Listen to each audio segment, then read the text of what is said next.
بسم الله الرحمن الرحيم. الحمد لله رب العالمين والعاقبة للمتقين والصلاة والسلام على أشرف الأنبياء والمرسلين محمد وعلى آله وأصحابه أجمعين. أما بعد، د تعبیر خواب لقماني محترمو علاقمندانو، السلام علیکم ورحمة الله وبرکاته.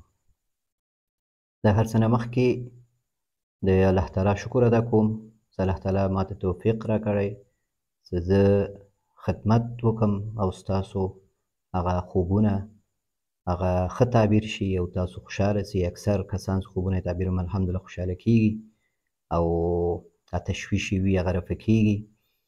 او بیا وروسته ستاسو نه تشکري کوم، ستاسو دا صفحه دا چینل زما او فیسبوک پیج دا لایک کړې ده او ویډیوګانې لایکوئ، شیر کوئ او ګورئ.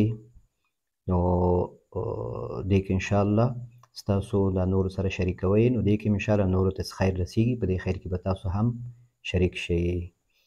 نو د خوبونو د تعبیر په سلسله کې انشاءالله یو ځل بیا ستاسو خدمت کې حاضر یم. یو خوب دا اورئ. زه دا تقریبا 2 میاشتې کېږي یو خوب وینم، د هفته کې 2 ځلې 3 ځلې وینم. دا 2مه میاشت ده چې 19مې سپارې دغه شاوخوا 8مه 9مه رکوع 9مه او 8مه رکوع سورت شعراء دغه تلاوت کومه. کله یې تلاوت کومه، کله هم داسې ګورم اورم یې، زیاتره وخت تلاوت کومه. نو دغه هفته کې یو ځل 2 ځلې په 2 میاشتې کېږي چې دا وینم هر هفته کې. نو دغې لږ تعبیر راته وکړئ چې دا څه تعبیر لري. ښه، ډېر ښه. دا ورور وایي زه د سورة الشعراء 19مه سپاره کې 9مه 8مه رکوع دا په خوب کې وایي ګورمه چې یا وایم یا یې اورمه. نو دا 2 میاشتې کېږي وایي چې پرلپسې تکراري هفته کې یو ځل 2 ځل زه دا ګورمه. نو د قرآن کریم آیتونه چې کله خوب کې کتل کېږي، د تعبیر علما وایي چې دا هماغه آیت په مضمون باندې تعبیر کېږي او بعضې آیتونه اکثر صورتونه نبي صلی الله علیه وسلم خپله تعبیر کړي دي. بخاري کې، مسلم شریف کې، نور حدیثو کتابونو کې بابونه شته، هلته بعضې آیتونه بعضې صورتونه تعبیر شوي دي، نبي علیه السلام خپله تعبیر کړې ده. نو هغه بیا هماغسې تعبیر کېږي او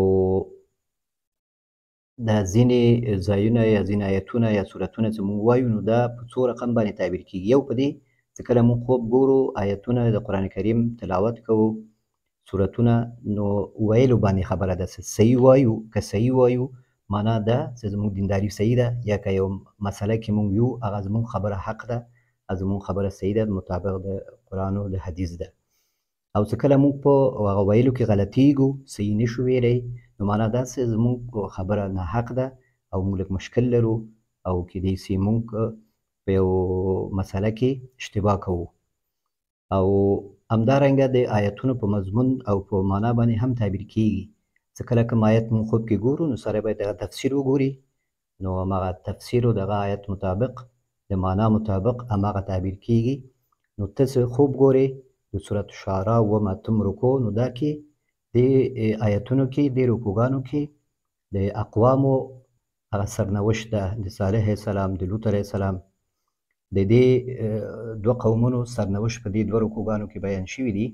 نو د همدې مطابق ستا کیدای شي کوم مسله وي نو هماغه باندې تعبیر کېږي. نو ته خپله پوهېږي په همدې رکوګانو کې د صالح علیه السلام، د لوط علیه السلام دې باره کې مسایل دي.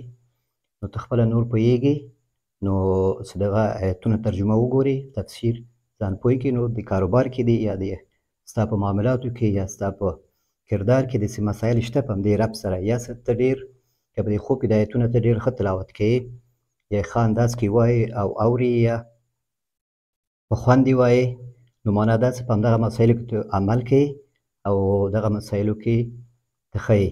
او چې کله بیا د ویلو کې لږ مشکلات سره مخ یې، نو معنا دا چې دغه مسایلو کې کیدای شي څه مسایل وي چې په هغه کې ته ستا عمل یا ستا کردار اخلاق هغه کې څه مسله وي، نو هغه کې لږ احتیاط وکړه بیا.